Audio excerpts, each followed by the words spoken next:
On ne perd pas de temps, parce que je suis pressé.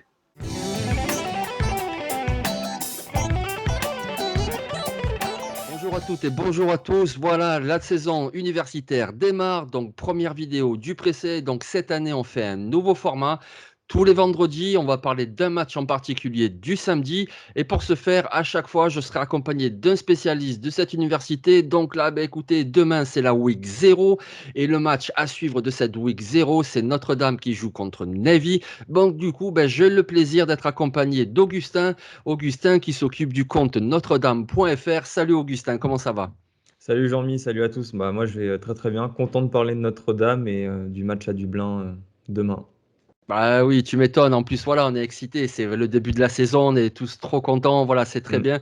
Et puis en plus, voilà, comme tu l'as dit, Notre-Dame, c'est ta fac. Et puis en plus, première semaine, enfin, semaine 0, ça commence direct avec eux. Puis c'est un match à Dublin en plus. C'est génial, ça, qui joue en Europe.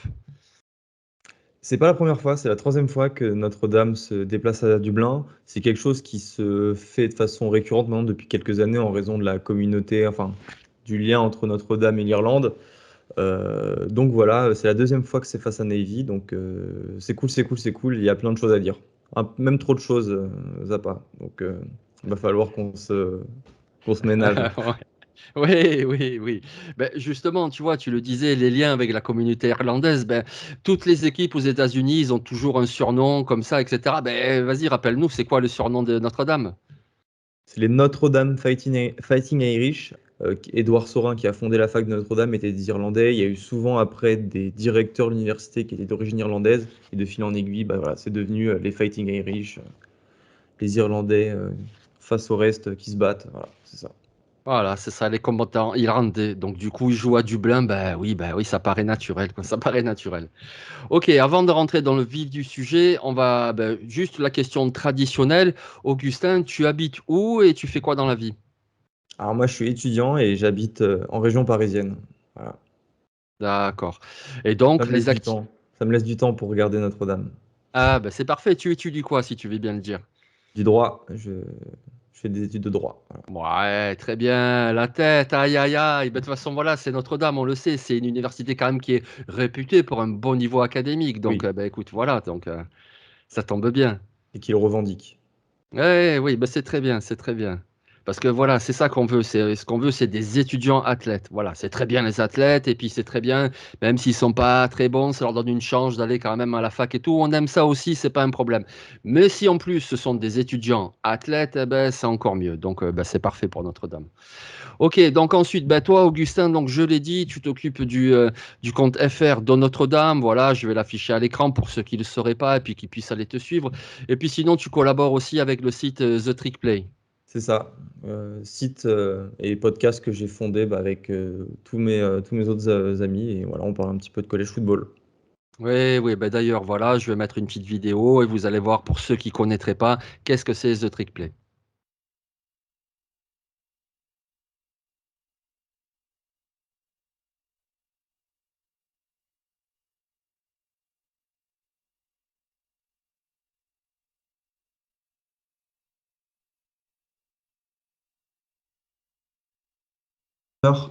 Superbe duo avec Johnny Wilson et Keon Coleman, voilà, qui nous fait oublier en fait la perte de Micah Pittman pour Utah. Johnny Wilson, vous connaissez, il était à Arizona State et il nous a sorti une grosse saison 2022 avec 897 yards, 5 touchdowns pour une moyenne du coup de 21 yards par catch.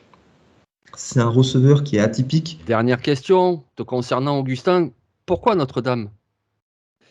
Alors, j'aime dire que c'est par erreur, parce que j'étais à la recherche, en fait, en sortie de lycée, d'universités qui proposaient des bourses pour le rugby, parce que je suis rugbyman. Euh, je tombe évidemment sur le site USA Rugby qui montre toutes les universités américaines qui proposent des bourses. Et forcément, moi, je scroll, j'appuie sur toutes les universités. Et là, je tombe sur Notre-Dame College. Forcément, premier réflexe, aller sur Internet, taper Notre-Dame College. Et là, je suis tombé sur les casques en or, le stade énorme, les ambiances incroyables. Et ça a éveillé ma curiosité. C'est comme ça que je suis devenu fan de Notre-Dame.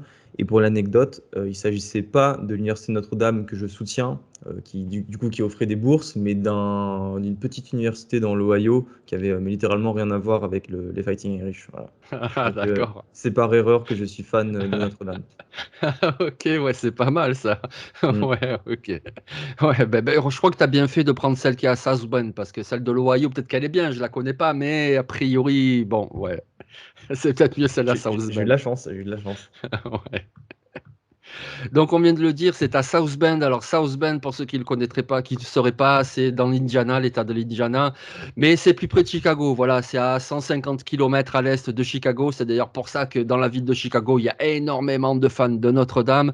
Et sinon, c'est à 250 km au nord d'Indianapolis. Voilà, ça vous situe un petit peu tout en haut et plutôt dans l'est du pays. C'est là qu'est la grande université de Notre-Dame. Alors, il faut quand même savoir que Notre-Dame en football, la première saison, c'était en 1887. Hein, voilà, on parle de tradition, ben, c'est pas pour rien. 1897, le premier match. Notre-Dame, c'est vraiment historique. C'est avec USC et même devant USC, c'est tout simplement l'université qui a fourni le plus de joueurs à la draft NFL dans l'histoire. Voilà, c'est Notre-Dame, c'est incroyable depuis tellement d'années. Alors, je vais même pas remonter jusqu'au Joe Montana, mais ne serait-ce que là maintenant, par exemple, vous avez du Ronnie Stanley, du Harrison Smith, Cole Kmet, Quentin Nelson, Zach Martin et plein d'autres. Ils sont 25-30 actuellement en NFL. Notre-Dame, c'est vraiment pour le football une fac historique. Et puis, en plus de ce côté histoire, comme je viens de le dire, il y a Chicago pas très loin, donc c'est un gros marché. Et c'est pourquoi tous les matchs de Notre-Dame seront transmis sur la chaîne nationale Mm. NBC. Voilà, d'ailleurs c'est la seule université qui dans ce cas-là, je veux dire toutes les universités, elles passent sur CBS, sur Fox, ils ont aussi leur chaîne, etc. eux, mais carrément là, un truc national, c'est pour Notre-Dame, c'est sur NBC. C'est sur NBC depuis 1993, si je ne me trompe pas, et c'est le seul programme du pays qui a un accord en fait unilatéral avec une chaîne télé. Et si vous voulez un peu une comparaison, si NBC justement offre beaucoup d'argent à Notre-Dame pour être le diffuseur exclusif des matchs à domicile, c'est parce que Notre-Dame, contrairement aux autres facs de college football, n'a pas une fanbase locale, mais une fanbase nationale. Il y a des fans de Notre-Dame partout, en général les Américains catholiques. Et donc en fait, on retrouve des fans de Notre-Dame partout. C'est pourquoi il est intéressant pour une chaîne télé comme NBC qui est diffusée dans tout le pays de retransmettre les matchs de Notre-Dame. C'est pourquoi parfois on peut faire la comparaison avec Dallas. On dit que avec les Cowboys, on dit que Notre-Dame est The America's Team, donc l'équipe la plus aimée mais aussi la plus détestée. L'un va avec l'autre. Oui, l'un va souvent avec l'autre, hein. Je veux dire, moi je le vois bien, par exemple, avec l'OM, l'Olympique de Marseille, ben, c'est le club le plus populaire en France, mais c'est aussi le plus détesté. Donc, Détesté. bon, ben, Augustin, voilà, on aborde maintenant la saison 2023 de Notre-Dame. Donc, avant de rentrer un petit peu dans l'effectif en profondeur, d'abord en attaque, après on ira en défense, mais déjà comme ça, globalement, comment tu le sens? Alors, je le sens beaucoup mieux qu'en fin de saison dernière, même si Notre-Dame avait terminé un peu la saison en boulet de canon, notamment avec la victoire au Gator Bowl face à South Carolina, grâce à une arrivée, c'est celle de notre quarterback qui change en fait toutes nos ambitions, c'est Sam Hartman. On aura certainement l'occasion d'y revenir, mais au poste le plus important, c'est l'un des meilleurs joueurs du pays en college football, et ça change littéralement toutes nos ambitions, parce qu'on passe d'un statut comment expliquer, assez incertain, avec des quarterbacks qui ont besoin de temps pour entrer dans le moule, à un gars déjà confirmé qui a une très grosse carrière derrière lui. Et ça fait très longtemps que Notre-Dame n'a pas eu un joueur de ce calibre. Bon, c'est pas des temps immémoriaux comme ça peut être le cas pour certaines facs, mais ça remonte bien à une dizaine d'années avec Jimmy Clausen ou même avant avec Brady Quinn. Donc voilà, c'est dire l'enthousiasme qui règne du coup dans la fanbase de Notre-Dame et chez moi. Ouais, c'est ça, parce que franchement, Notre-Dame, ils ont toujours eu des bonnes équipes. Ça fait des années, là, très régulièrement, tous les ans, ils sortent de très bons joueurs pour la draft, mais c'est souvent des linemen offensifs, ou alors c'est des défenseurs, ou alors c'est vrai qu'il vous manque quand même ce quarterback. Mm. Et bon, on le sait, dans ce sport, si tu veux aller loin, il te faut un super quarterback. Donc là, ouais, c'est clair, Sam Hartman, on l'a bien vu l'année dernière, quoi, et c'est vraiment un très bon quarterback. Donc, du coup, oui, je comprends que tu aies de l'espoir. Ben écoute, on y est, là, à l'attaque. Donc, Sam Hartman, tu peux en reparler si tu veux, mais on l'a déjà évoqué. Mais alors, Sam Hartman, c'est un très bon passeur, un très bon lanceur, mais du coup, il va lancer pour qui? Parce que moi qui suis ça d'un petit peu loin, j'ai pas l'impression qu'il y ait vraiment des receveurs comme ça. Alors oui, Chris Tyree, ça fait un moment qu'il est là, j'en ai entendu parler, mais j'ai pas l'impression que l'escouade soit fantastique. Mais dis-moi, parce que je dois me tromper peut-être.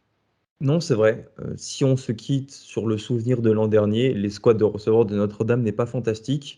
Maintenant, je crois vraiment qu'un bon quarterback magnifie ses receveurs, surtout en college football. C'est peut-être un petit peu moins le cas en NFL, mais avoir un quarterback précis qui place les ballons au bon endroit, c'est d'une grande aide pour des joueurs inexpérimentés qui n'ont pas encore eu de snap en college football.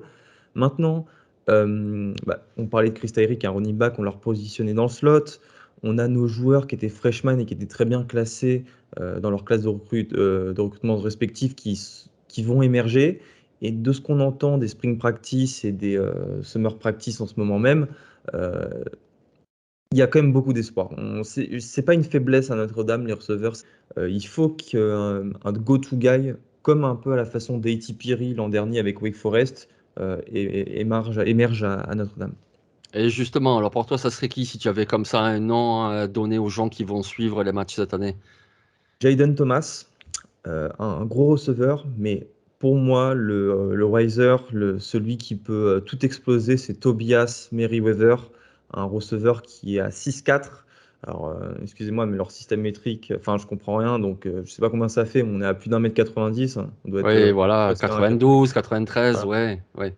Et lui, voilà, je vous conseille de garder ce nom-là, ça m'étonnerait vraiment qu'il ne réussisse pas sa carrière. D'accord, Tobias Merriweather. Donc moi je vois c'est un sophomore, hein, c'est ça? C'est ça, Ok, donc on a vu des flashs de talent l'année dernière, je suppose, et puis cette année, là, logiquement, en plus avec Sam Hartman en poste de quarterback, ça devrait bien donner. je pense, oui.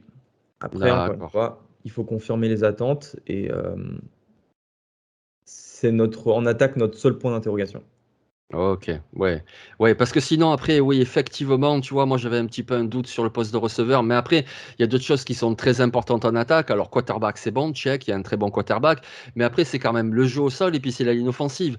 Alors, ben, déjà là, j'ai beaucoup plus de certitude parce que ne serait-ce que la ligne offensive, tu vas me parler un petit peu des joueurs intérieurs, mais moi déjà, les deux à l'extérieur, je les connais bien. Je veux dire, tu as Joe Alt en tackle gauche qui est prévu pour être un top 10 de la prochaine draft, qui est vraiment, il est grand, il est costaud. Je trouve qu'il manque un poil de vitesse, mais sinon, voilà, c'est vraiment pour trouver un truc parce que sinon, il est extraordinaire.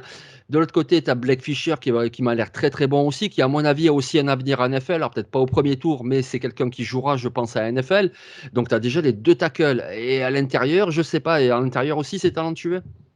Alors, c'est talentueux, comme d'habitude avec Notre-Dame, là, c'est exactement la même problématique que les tight ends. C'est que, en fait, comme on en voit en NFL tous les 2 3 ans des joueurs, forcément, ceux qui arrivent derrière sont aussi des gars qui sont bien classés au lycée et qui ont beaucoup de talent à revendre. Maintenant, après, évidemment, il y a cette question d'expérience collective, il faut que tout ça colle. Alors, on ne sait pas encore qui seront nos gardes titulaires. On connaît notre centre, Ziki Corel. Nos deux gardes titulaires, on ne les connaît pas, mais encore une fois, sur les spring practice, on a vraiment des bons inside. Donc là aussi, je me pose. C'est pas un sujet de stress pour moi pour l'instant. Ça le sera peut-être quand la D-line d'Ohio State ou de Clemson nous arrachera la gueule l'an prochain, enfin cette saison. Mais pour l'instant, voilà, ça va. Ouais, ouais, ouais. Et puis, il y a un autre sujet où, à mon avis, tu as très peu de doutes, c'est au niveau du poste de coureur. Parce que moi, je ne le connaissais pas du tout l'année dernière, alors qu'il est déjà junior. Mais alors, l'année dernière, je l'ai bien, bien vu. Il s'appelle Audric Estimé. Il est incroyable, ce gars. Il est hyper costaud. Mais en plus, voilà, il est très puissant, forcément. Mais il n'est pas lent non plus. C'est vraiment un super joueur, celui-là. Audric Estimé. Un buffle. Un buffle, c'est l'animal qui lui correspond le plus. Alors, c'est un bon nord-sud, hein. Si vous avez besoin d'un running back à la Bijan Robinson, ce genre de joueur capable, c'est juke player, vous êtes chez le mauvais, là, c'est vraiment pas ce genre de monsieur. Mais non, une force incroyable qu'il dégage. En fait, dès qu'il passe cette ligne offensive, le linebacker, bah, il mange 2 mètres, quoi. Comme au rugby, il se prend un cul. Voilà, c'est il fera pas ses courses de 50 yards ou 60 yards, mais en revanche, dès qu'il aura le ballon et qu'il aura trouvé cette brèche en ligne offensive, il gagnera 5, 6, 7, 8 yards, mais ça de façon constante. Ouais, ouais, c'est ça. Moi, c'est l'impression qu'il me donne, effectivement. Comme tu dis, c'est pas le gars hyper explosif, c'est pas un Travis Etienne, par exemple, mais Ouais. c'est le gars qui va à tous les matchs te faire ses portées. À tous les matchs, il va te faire 80 yards au minimum. À tous les matchs, il va te mettre un touchdown au minimum. Et voilà, il va être comme ça, performant tout le temps, tout le temps, tout le temps. Et ça, c'est hyper précieux. Et je pense que lui aussi, il a un avenir à NFL. Alors là, après, on connaît la NFL. Voilà, c'est d'évaluer un peu les coureurs parce que tous les ans, il y en a plein. Donc, Audrey Castimé, je pense que ça sera plus sans doute un 5e tour ou quelque chose que par là, parce que voilà, c'est pas le plus explosif, et puis les running backs, ils ont tendance à glisser, mais je pense qu'on le verra aussi en NFL s'il se présente, parce que il a vraiment beaucoup de talent. Moi, il me plaît beaucoup, ce joueur. Bah, comme tu dis, il aura sa chance, c'est sûr. Maintenant, entre avoir sa chance et la concrétiser en NFL, Ouais, ouais, ouais. C'était les Titans, parce que voilà, Notre-Dame, vous en sortez tout le temps, etc. Mais justement, l'année dernière, il y en avait un, c'était Michael Mayer. Voilà, c'était vraiment un talent supérieur au poste de Titan. Donc là, qu'est-ce que ça donne en Titan? on n'est pas sur le même registre, évidemment, avec Mitchell Evans. De toute manière, il aurait été un peu maso de s'attendre à avoir un joueur qui reproduit ce qu'a fait Michael Mayer, tant Michael Mayer a été unique à Notre-Dame. C'est le meilleur receveur de l'histoire de Notre-Dame statistiquement. Euh, voilà, celui qui sera titulaire week 1, week 0, c'est Mitchell Evans. Mais derrière, tu as deux gars beaucoup plus explosifs bah, qui se retrouvent un petit peu dans le profil de Michael Mayer, plus des receveurs que des bloqueurs. Eli Raridon, qui était un ancien joueur du top 50, et Holden Stace, qui sont là aussi des frics athlétiques et qui sont appelés à avoir plus de ballons. Mais honnêtement, je pense que cette année, les tight ends à Notre-Dame auront beaucoup moins de réceptions que ce fut le cas l'an dernier parce qu'on n'avait pas de receveur et parce qu'on avait Michael Mayer. Il a tiré tous les ballons. Je crois qu'il était à 60 réceptions l'an dernier, Michael Mayer. Là, ça ne m'étonnerait pas qu'on tombe à 30-35, tant notre room de receveurs est prometteuse. Ouais, et puis autant mettre en profit le bras de Sam Hartman. Parce qu'il y a ça aussi, l'année dernière, c'était pas le même type de Ouais. quarterback. Donc, du coup, c'était bien de se reposer sur cette soupape, le Titan, voilà, fiable, les tracés courts, intermédiaires, des places pas trop risquées. Mais là, tu as un Sam Hartman qui est capable de. Voilà, c'est un peu un bombardier, le gars. Donc, autant attaquer la profondeur avec les receveurs, ouais. Et puis, chose qui mérite, je pense, d'être mentionnée, c'est à quel point, justement, comme tu dis, cette capacité de Sam Hartman à lancer le ballon en profondeur va étirer les défenses et va ouvrir potentiellement de l'espace à notre running back Audric Estimé. Wake Forest, avec Sam Hartman, jouait le slow mesh l'an dernier. Donc, il sait, enfin, c'est une sorte de, si j'ai bien compris, de run pass option où il pourra garder un peu longtemps les mains sur le ballon, voir comment les défenses se comportent avant de lancer le ballon et être précis parce qu'il complétera plus de passes que notre ancien quarterback. Ou sinon, la donner à Audric Estimé qui pourra profiter bah, des trous laissés pour éviter que Sam Hartman les punisse en profondeur. Donc voilà, ça, je pense, ça peut être intéressant. Et c'est pourquoi je suis relativement confiant pour l'attaque en 2023.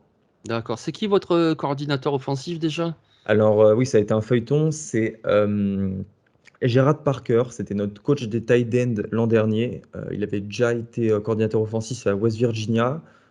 Et ça, pour le coup, non, tu as raison d'en parler, ça peut être la plus grosse faiblesse de notre attaque, parce qu'on ne sait pas trop en fait ce qu'il donne.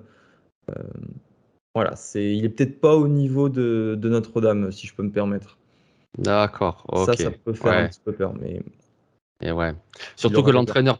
l'entraîneur principal, lui, on sait, c'est plutôt le côté défensif du ballon. Donc, je dis pas qu'il est pas compétent pour faire des trucs en attaque, évidemment qu'il peut Non, c'est aussi. vrai. Mais bon, voilà, c'est un esprit défensif, donc c'est pas lui qui va vraiment aider, quoi, quelque part. Donc, Ok, ok. Bon, l'un dans l'autre quand même, ligne offensive, le super coureur, un très bon quarterback, des receveurs prometteurs. Bon, a priori en attaque quand même, ça a l'air, ça devrait tourner. Donc on va passer en défense. Alors en défense, par rapport à l'année dernière, moi le nom qui me vient, c'est que vous avez perdu quand même Isaiah Foskey. Ça Mm. faisait 2 ans qu'il faisait plus de 10 sacs en saison. Voilà, c'était vraiment le super pass rusher. Donc c'est quand même une grosse perte. Après, voilà, moi je regarde comme ça vite fait, mais tu vas en parler après. Toi, tu les connais beaucoup mieux. Moi, voilà, il y a quelques noms comme ça qui me frappent un petit peu. C'est par exemple les linebackers Kaiser et puis Bertrand. Voilà, c'est pas, à mon sens, des linebackers extraordinaires, mais ce sont des machines à plaquer, des gars solides, des gars fiables. Et ça, il en faut dans une équipe de foot. Après, j'ai peut-être un petit œil sur le cornerback, Benjamin Morrison, même Mm. s'il est jeune, c'est qu'un sophomore. Donc voilà, peut-être Cam Hart qui lui, cornerback aussi, a un peu plus d'expérience. Comme ça, quand je regarde l'un dans l'autre, je vois quelques joueurs, mais je vois rien d'extraordinaire non plus. Mais du coup, voilà, Augustin, ben, on profite de ton expertise. On passe en défense. Qu'est-ce que tu peux nous dire de cette défense de Notre-Dame?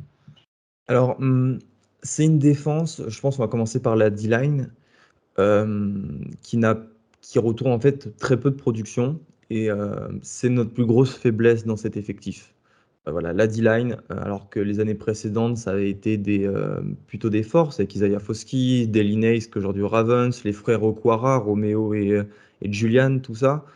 Jerry Tyree, bon, qui aujourd'hui, bon, d'ailleurs, il est chez tes Raiders. Je pense pas que tu apprécies trop ce qu'il fait, mais il a été un très grand joueur à Notre-Dame.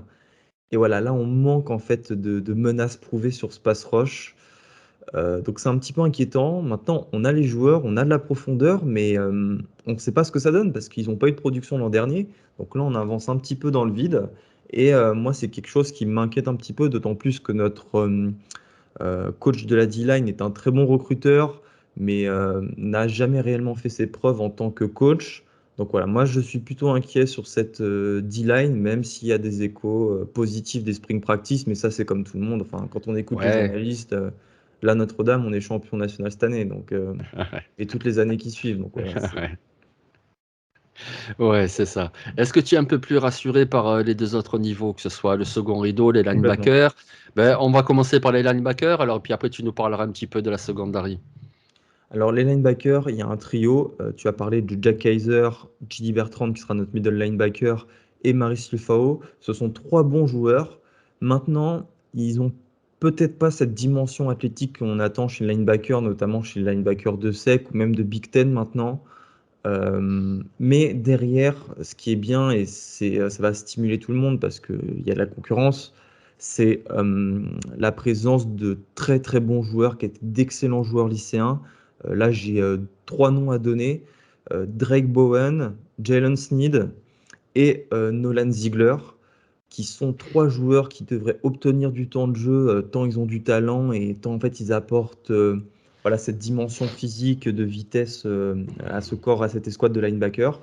Donc, ça peut être intéressant. Maintenant, voilà, si on reste sur les trois premiers que j'ai cités, et dont les deux, là, Jack Kaiser et J.D. Bertrand, qui sont des très bons joueurs, attention, ce sont des joueurs de devoir, ils ne louperont pas leur plaquage, ils iront au mastic, c'est pas la question. Ça sera un petit peu compliqué. Voilà. Il faut qu'il y ait, que ça tourne et que un des joueurs cités après se révèle.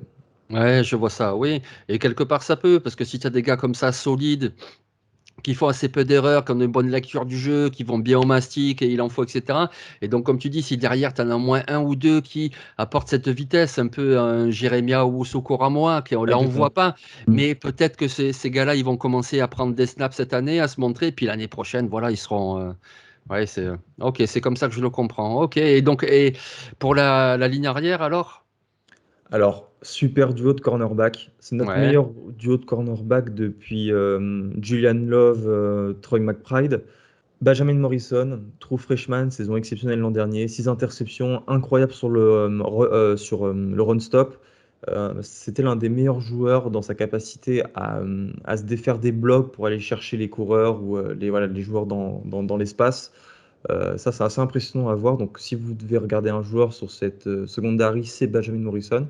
Et sinon, c'est Cam Hart, voilà, son compère. Et ça sera un superbe duo de cornerback.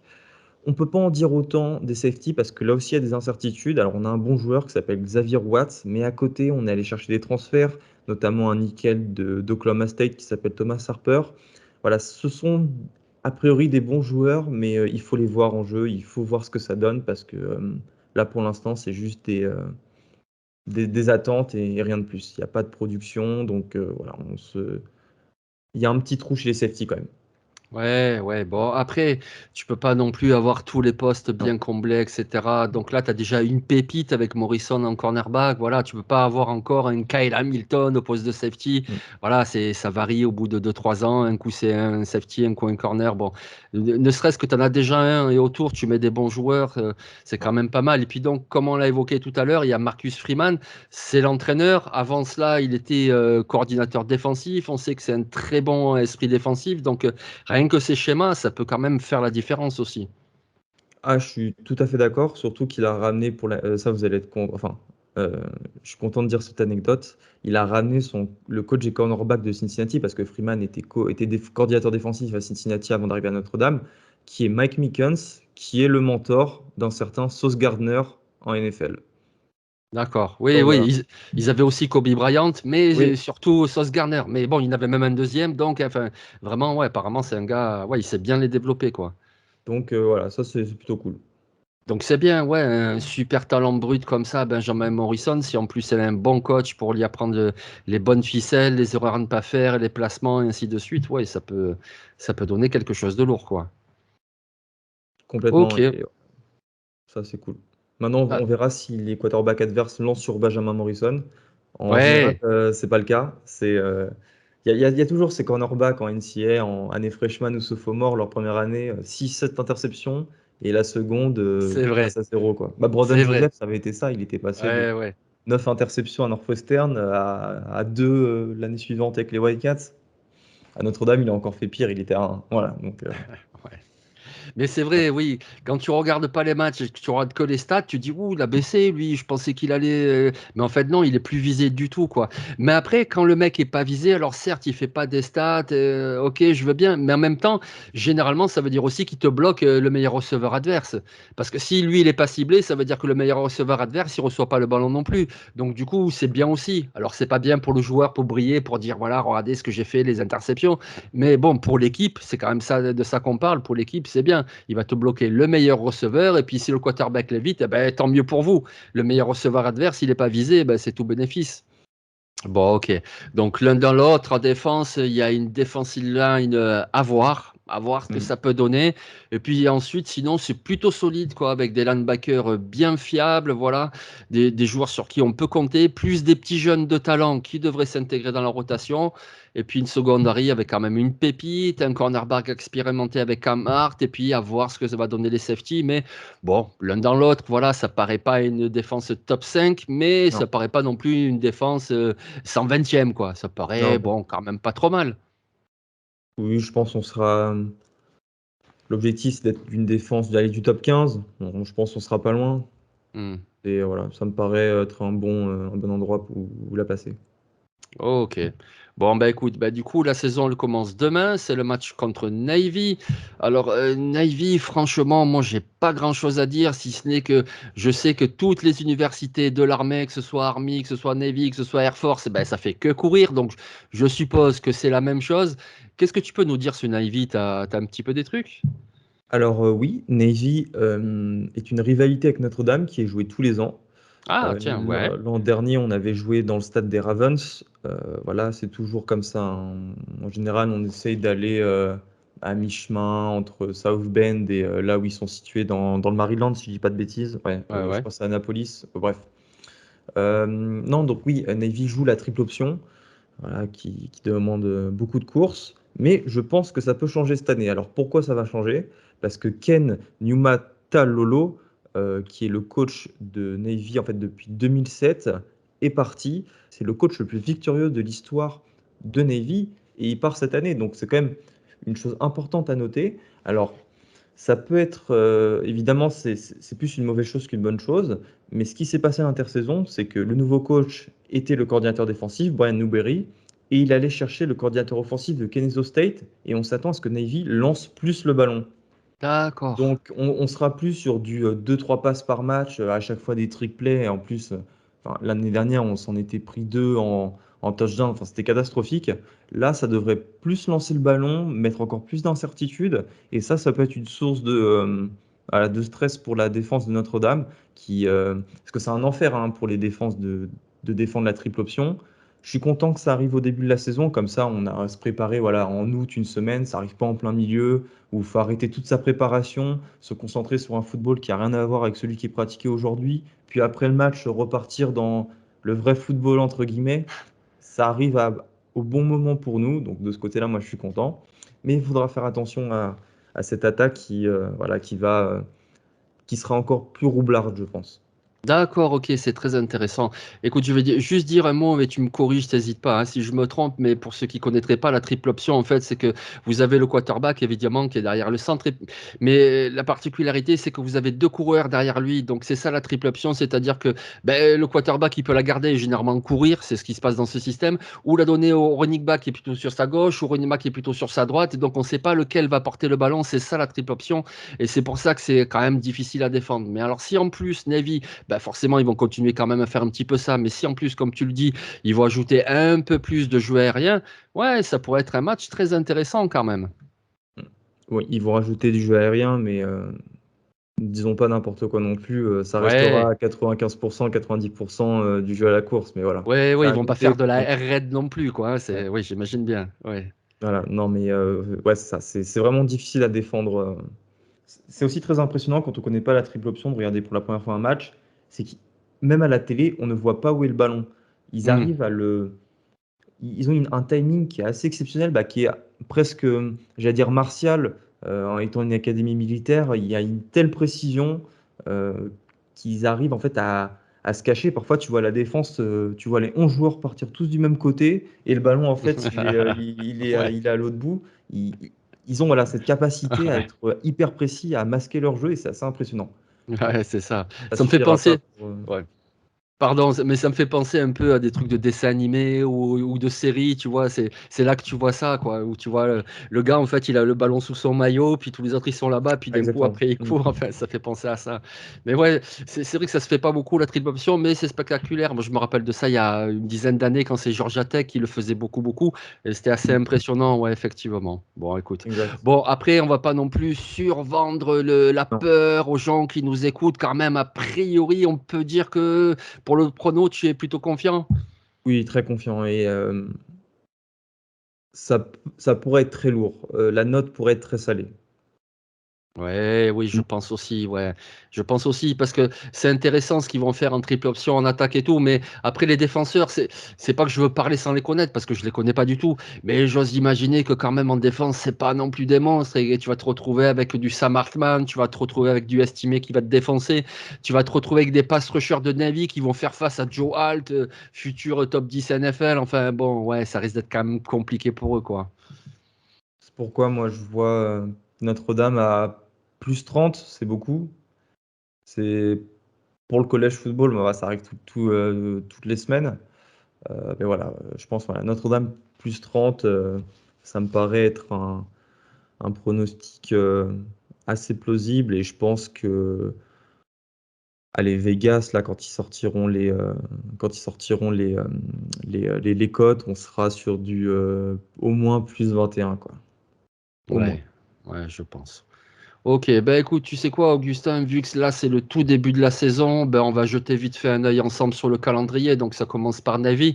Ensuite c'est Tennessee State. Bon, là aussi c'est du FCS, donc ça devrait aller aussi. Ensuite c'est North Carolina State. Bon, c'est une bonne université, là c'est de la première division, mais c'est pas non plus le NC State qu'on a vu il y a 2 3 ans avec Devin Leary, avec Ikem Ekwonu, avec ça me paraît aussi très très jouable. Central Michigan ensuite, bon, là aussi ça me paraît quand même très très jouable. Les 4 premiers matchs, a priori, ça devrait faire du 4-0. Oui. Voilà. Donc, Attention tout de même à NC State, ouais, parce qu'on se déplace là-bas et on a un très mauvais souvenir de 2017, les fans de Notre-Dame, un match qui s'était déroulé sous une tempête. Mais non, sinon ce sera 4-0, je suis d'accord. ouais, je pense, ouais. Mais par contre, on arrive au 5e match et là, c'est un peu plus costaud, c'est Ohio State. Mm. le match de l'année, la revanche de la saison passée, c'était le premier match, Ohio State Notre-Dame à Ouais, Columbus. je m'en souviens, ouais, c'était vachement bien. Ouais, On ouais. a perdu 21-10 et voilà, là c'est le retour à la maison. C'est un match qui est très attendu par la fac et qui est très important à plusieurs égards, hein, recrutement, momentum, qualification au playoff. C'est le match à suivre cette année si vous avez envie de regarder une rencontre de Notre-Dame. Ah oui, ça voilà, exactement. Ce sera le 23 septembre, je le précise, marquez-le sur votre agenda, 23 septembre, Notre-Dame qui reçoit Ohio State, là voilà, c'est un immanquable.